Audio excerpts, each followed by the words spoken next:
Next up, Greater New Bedford Voc-Tech travels to Seekonk for a Friday night game, 7 o'clock.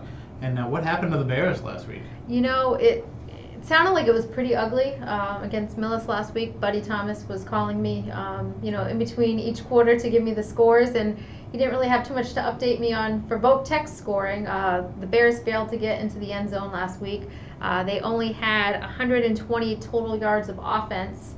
Nick Richard, he threw just 2 passes, both were incompletions, and they were led by Jacob Tavares. He had 4 carries for 49 yards, and he was, pretty much their biggest spark on offense, which isn't saying much. I know Millis was a pretty big team. A lot of people on Twitter were saying just how big the players were. Mm-hmm. So I don't know if it was that. I don't know if it was, Voc-Tech came into the season with a couple injuries. They were a little banged up. We'll see how they do this week when they travel to Seekonk. And Seekonk's coming off of a 48-27 win over Case. Quarterback Brendan Smith had a huge performance in that game for Seekonk.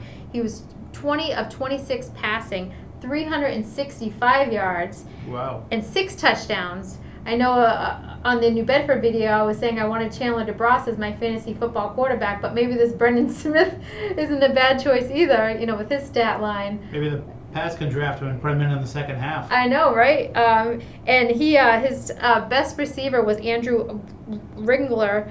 He caught 7 passes, 160 yards, and 3 touchdowns. So, Seekonk, it sounds like they're no joke. They have a new offense this year, and it really sounds like they're able to put up points on the board. I know it was against Case last week, so we'll just see how Voc-Tech's defense responds this week. I know they let Millis put up 40 last week on them, so it's back to the drawing board, I think, this week for the Bears, after that 40-0 loss to Millis last week. So we'll see how they do at Seekonk. All right, and you can follow us on Twitter at @SC_varsity.